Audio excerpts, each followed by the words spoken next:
Today, we are here to mark the climax of the Huduma Mashinani.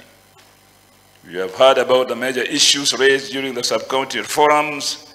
Members of the County Executive Committee have responded to some of these issues, and the taxpayers are listening. Issues raised by the people range from delayed projects, stalled ones, and alleged bias in allocation of funds for development in certain wards. In other areas, the government has received accolades. And this is what dialogue and public participation is all about.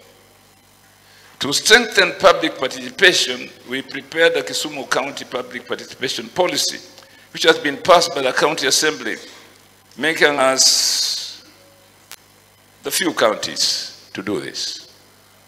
And I thank the Assembly for having passed that bill into law expeditiously.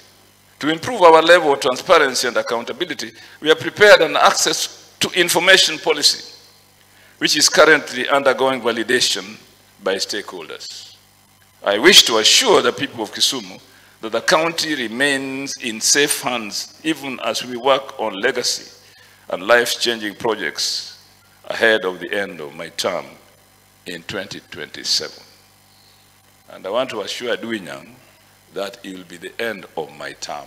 Huduma Mashinani recommendations, some of which were treated here today, but we are now receiving them officially for the cabinet to receive, discuss, and support. Makofi. Makofi.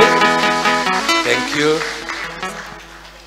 5, 4.